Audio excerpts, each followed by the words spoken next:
Ladies and gentlemen, welcome back to another episode of Just Another Talk. We're going to be talking about Trump's deadline today and some of the things that happened before the deadline, as well as some of the things that happened after the deadline. So let's start off with this video here. This was straight from Iran. In chains in front of a power plant in a bid to dissuade President Trump's strikes coming at 8 p.m. Eastern time. This terrorist regime, we know they have even invited children to attend. They are recruiting child soldiers as young as 12 years old. That is the Iranian terror regime, and you are looking at those images out of Iran.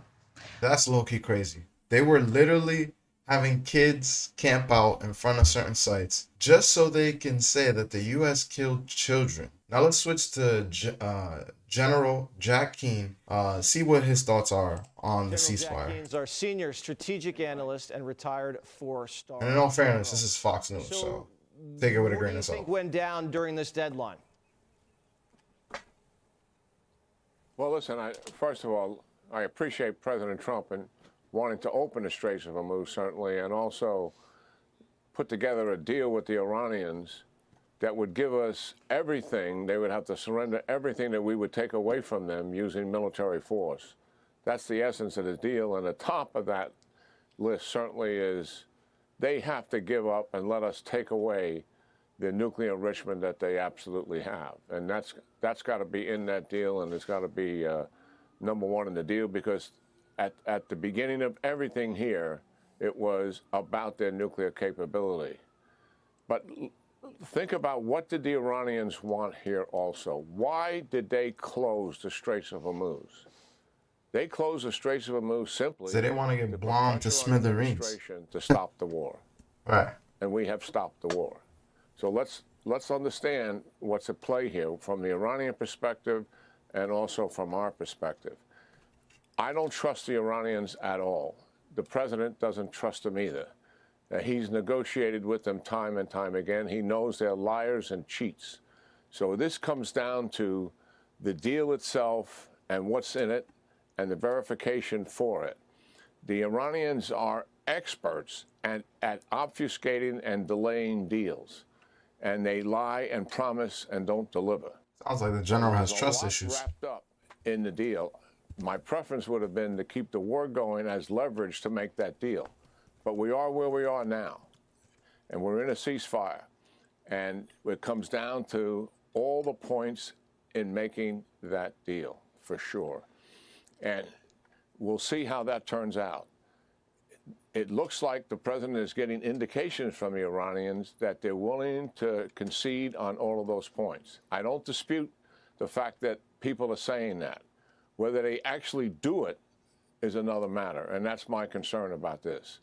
And the president and his team knows who they're dealing with. So we're going to have to hold their feet to the fire, and if this blows up in our face, we have to have the stomach to finish this militarily. And the Iranians are counting on the fact, I think where they're coming from, delay, obfuscate, and that the fact that the Americans have stopped and the straits are open, and ships are starting to flow again, that we would not have the stomach to go back and return to military operations. That, I think, is their strategy.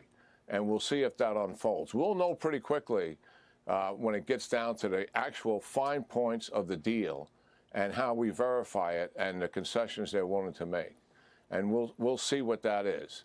But I am skeptical about where we're heading with the Iranians, because I flat don't trust them, and I don't like taking the pressure off them by going to a ceasefire, which is what they wanted in any event, to force the United States to stop the war. And we have done that, admittedly only temporarily, but we got to see what's in that deal. General, it sounds like you think this ceasefire is not going to last.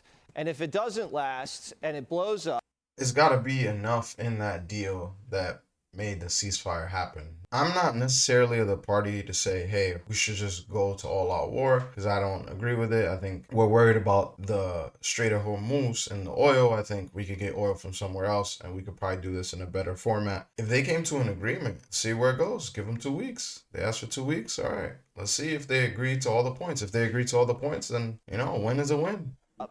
what do you think the U.S. military posture should be? Well, we have to finish what we started. The Israelis need about 10 days to 2 weeks. We're about the same. There's still lots of targets out there for the hit in the minds of military commanders.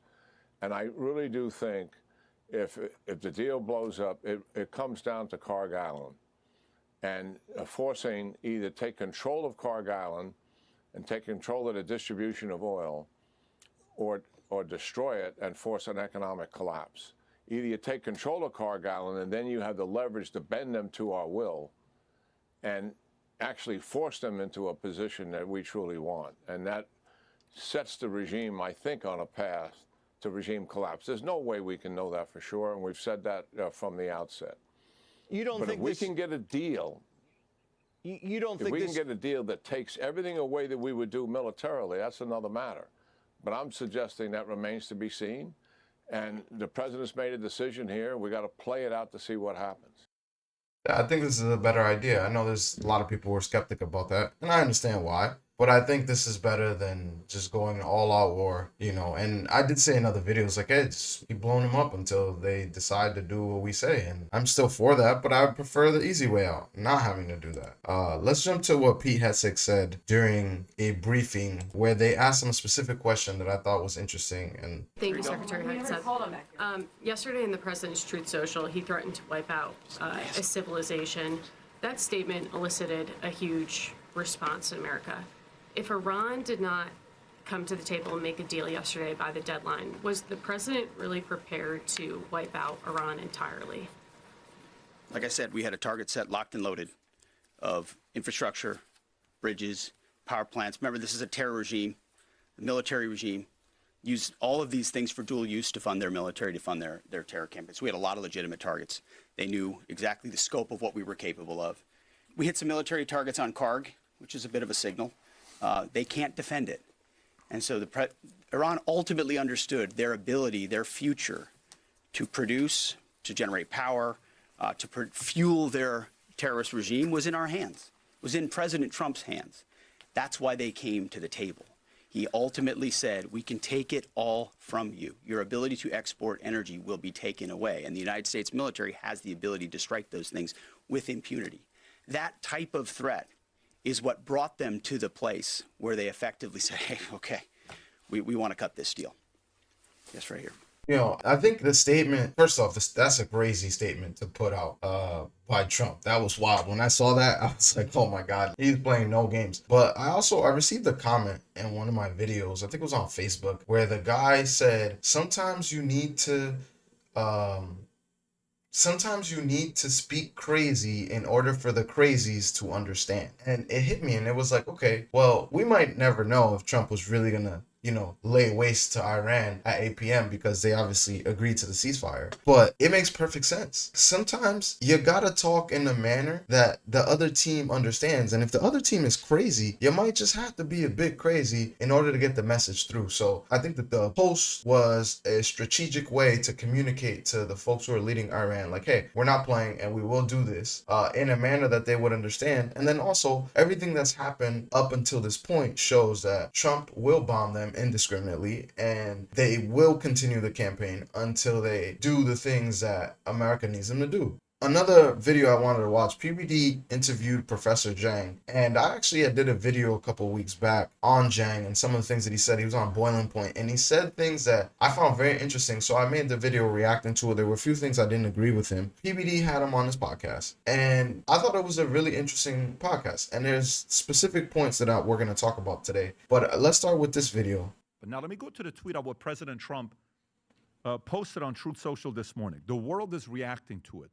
A lot of people are not happy. A lot of people are curious. Some people are saying this is good. But I would say a lot of the people are probably on, this is crazy what's about to happen today. J.D. Vance said something this morning that it's probably coming to an end.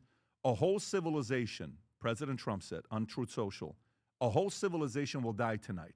Never be brought back again. I don't want that to happen, but it probably will. However, now that we have complete and total regime change, where different, smarter, and less radicalized minds prevail, maybe something revolutionary, wonderful can happen. Who knows? We will find out tonight, one of the most important moments in the long and complex history of the world, 47 years of extortion, corruption, and death will finally end. God bless the great people of Iran. How do you interpret that tweet? I think that Trump is trying to go for maximum leverage in negotiation.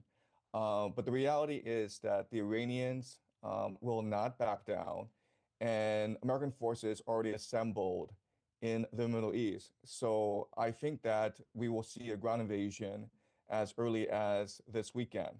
And it'll be a multi-vector ground invasion, meaning that right now the Americans are attacking Karg Island, which is where Iran will export 90% of its oil from. And so the Americans intend on seizing Karg Island and strangling the Iranian economy. There will probably be an attack on Qassam Island as well in order to wrestle control of the Strait of Hormuz. There will also be an attack on the Iranian coastline in order to scout out air defenses. So I think that we are approaching a major escalation over the next few days. So try to decode this, because the average person who reads. And this video is before the 8 p.m. deadline. So it was filmed, I think it was filmed a couple days before then. They say, who talks like that? You know, what do you mean a whole civilization will die tonight, never brought back again? But if you're somebody that's, you seem like a pattern recognition type of guy, and you kind of watch how people speak, and we know this is how he speaks, right? He's not the most predictable guy. He's got predictable side, but also unpredictable side. Decode what he's saying here. Yeah, he's definitely kind of wild. I won't disagree with that. Last chance of negotiation for there not to happen?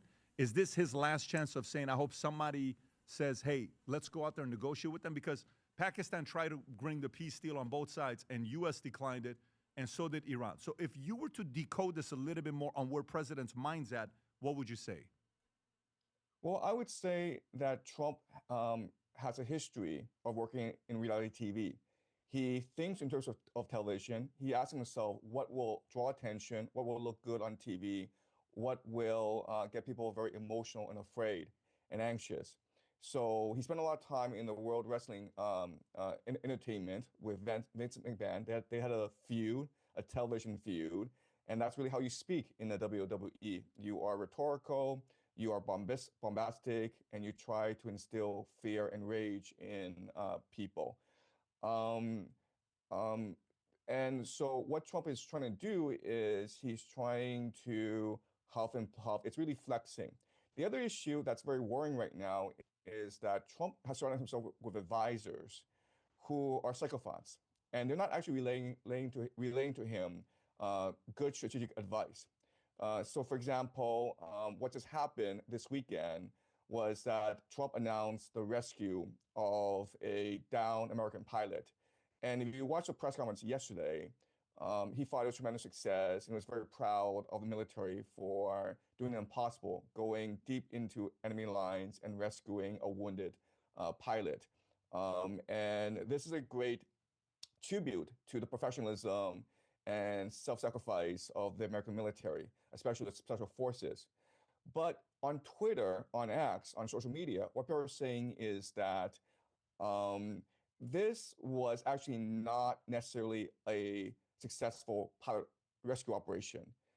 It seems that evidence is emerging that this was a failed seizure, a failed attempt to seize Iran's enriched uranium in the Isfahan power plant.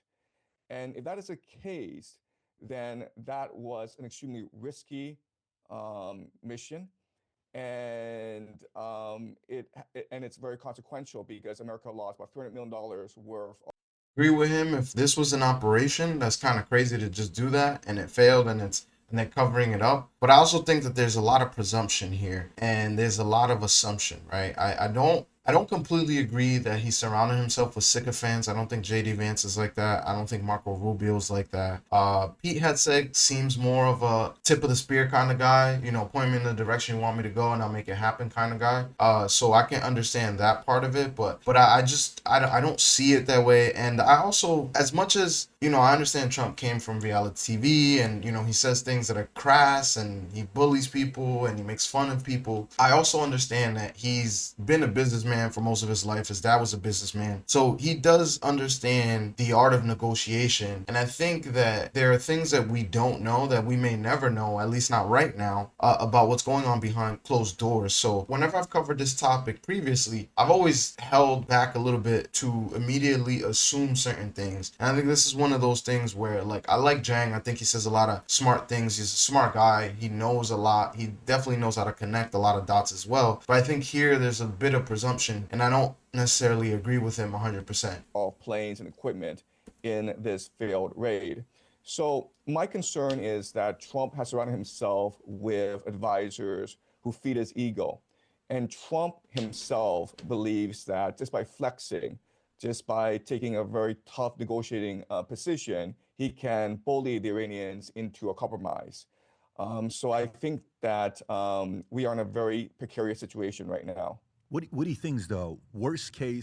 I don't think he's just flexing. I think he's kind of dropped a lot of bombs on them, and it does show that they're willing to go a little bit further. So I think it worked. I think that's why you got the ceasefire. I'll say it again. I'm not putting all my eggs in the basket when it comes to the ceasefire, because who knows what will happen within the next couple of days. But I'm also not ready and willing to say that Trump doesn't know what he's doing or that he's doing a bad job. At least not just yet. We'll hold off. I need some more information before I go that far. That could happen, the best case. Walk me through what, and by the way, just out of curiosity, would you consider yourself like, if we're in July of 2024, would you say you were a supporter of Trump? Like you wanted to see him win? I'm pretty politically neutral, but in July 2024, I was very confident Trump would win. And I felt that America needed a change. So if I were American and I had the opportunity to vote in November of 2024, I would have voted for Trump over Biden. Got it. That's very important. Right. That's another reason I like Jang. He's just straightforward. He's honest. I feel what he's saying. I think America needed to change, and I would have voted for him versus the opponent. That's also what, to me at least, gives Jang a level of credibility, on top of also the information that he provides. Because if you do some research on some of the things he said, he's been extremely accurate, especially when it comes to history. So I definitely look at Jang as somebody who says what he thinks, but also says what he thinks from a perspective of gathering a lot of information to then plot it on a chart and then connect those dots on said chart. Very important for the audience to know that, because I don't think you've revealed that, because your criticism is just what you think is going to happen, but you still would have chosen a Trump over a Biden or a Kamala. You know, this whole thing with vitamin and PB. Let's move on to the next portion of this podcast that he did with Jang. There's another question that I wanted to go over that I thought was really interesting in how Jang responded, and then I'll give my thoughts as well. What do you think is the right move to do here right now for both U.S. and the Gulf states? If I were the Gulf states if I were the United States, my advice would be to organize a conference for 4 countries: the United States, Russia, Iran, and China. Do not include the Europeans. Do not include the GCC. Do not include Israel. Just these 4 countries: United States, Russia, China, and Iran, and come to a collective agreement where these 4 nations agree on a new trade relationship based on the US dollar. I think all 4 nations are interested in maintaining the US dollar as a global reserve currency because no one else wants that global reserve currency status. Why would you do that if those 3 all hate you, and if you're in a meeting with them, China's not? But that idea of coming together, those 4 countries, right? Russia, China, US, and Iran, to have a meeting. I think you do China, Russia, and the US meeting first, then you bring in Iran. I think that's a great idea. Let's back up a couple seconds and see what PBD is going to ask him, because I think this question is good too. 3 all hate you, and if you're in a meeting with them, China's not necessarily an ally, Russia's not necessarily an ally, Iran's not necessarily an ally. Why would I hold this meeting knowing it's 3 against 1? Trump would never host a meeting like that knowing the leverage isn't on him, right? And so he's got the support of Gulf states. They're on his side. He knows he doesn't with China. He knows he doesn't with Russia. He knows he definitely doesn't with Iran. Why host a meeting like that? I don't see the logic behind that. Feel free to push back. I don't see the logic behind that. Well, I mean, the reality is that America is going to have a hard time holding on to its empire. And Trump has said this many times. Uh, because America is the world reserve currency, because America is responsible for protecting the sea lanes, then America is basically screwed by the world, especially the Europeans, who don't have to pay for their own Right. They don't do defense, anything. and who can use their savings to fund their lavish welfare and pension system, right? So it's not in the Jang is best spitting interest of fire right America now. to maintain its empire. If you're an average American, you're paying way too much for this empire. So why not just retreat back into the Western Hemisphere? The Western Hemisphere is completely self-sufficient. It has Canada, it has Mexico. Hey, if I'm Trump, I'm like, you know what? Screw Iran, screw Ukraine. I don't need these places. I'm going to take over Canada and Mexico because Mexico has a surplus of labor, cheap Right. labor, and Canada has infinite resources. A lot of And once I people have agree those, with you on that. A lot of people agree yeah, with you, but here's the problem, though. The real question is, will Canada and Mexico want to play ball? I'm pretty sure we could probably get Mexico to play ball, but Canada is the one that's like, ah. And also, I think this is another reason why Trump wanted to, drill, baby, drill, because if we start producing a lot of oil, then guess what? We can export oil to China and Russia and make money off of it as well, especially with all the shit going on in the Middle East. Jiang, the problem is we're in too deep right now.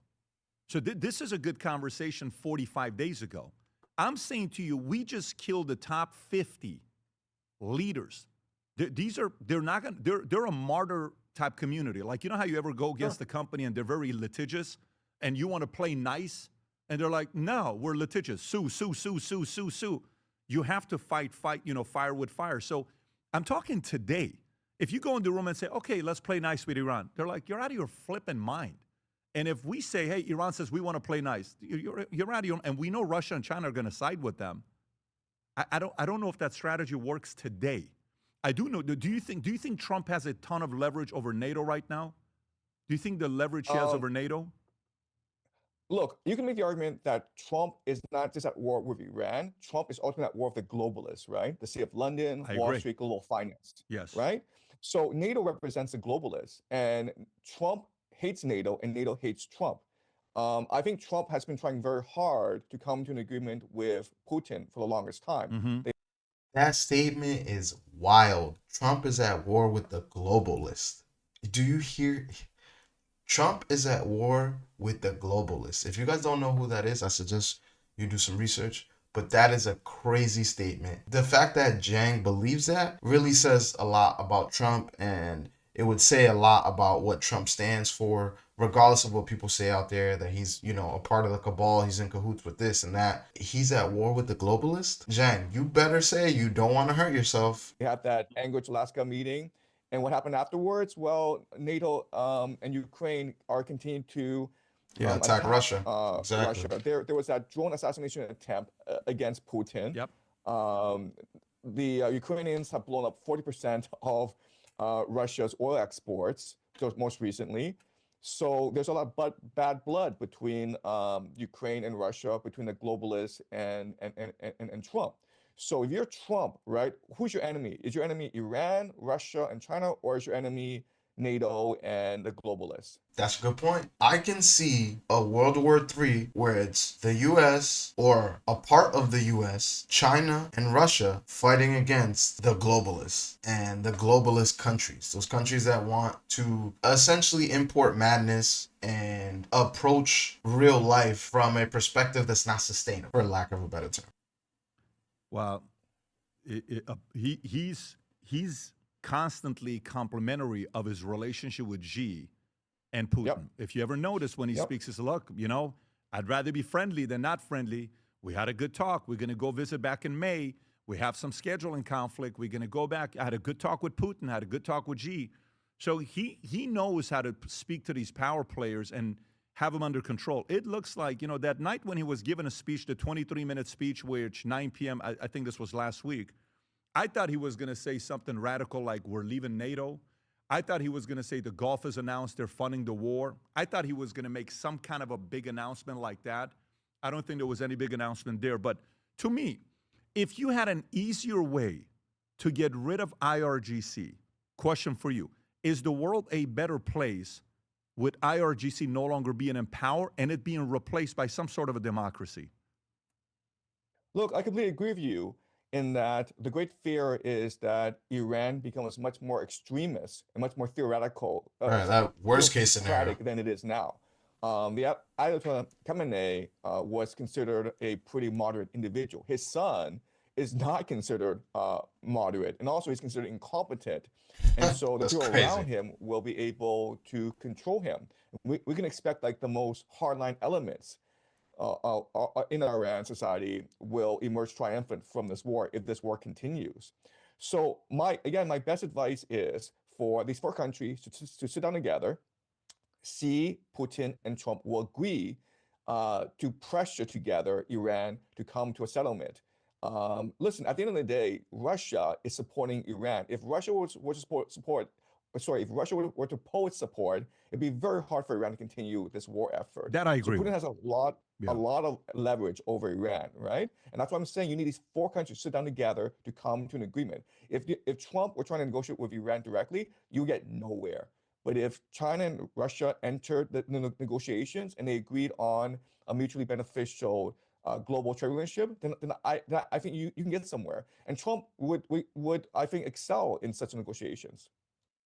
Yeah, he's talking glowingly about Trump. I agree. I also agree. That's a good one. I like what Jang is saying. Ultimately, I think the ceasefire will last. I think we'll have it for the 2 weeks. I think they'll come to an agreement. But I also think that you can't bring democracy to this place. You just can't. That's not how they think. That's not what they want. That's not their ideals. If we can just have someone who's not as crazy in power and is maybe a bit more settled down, like do what you want with your country, but knock it off with blowing up shit in America or trying to blow up American troops and trying to cause havoc in the region, then I think things will be better. Could that possibly happen? I hope so. I don't know. I think the region will always be somewhat unmanageable and it will have to be managed in the format that they want to manage it. But I definitely think that things could be a bit tempered down. If you enjoyed the video, make sure you like, share, and subscribe. And until next time.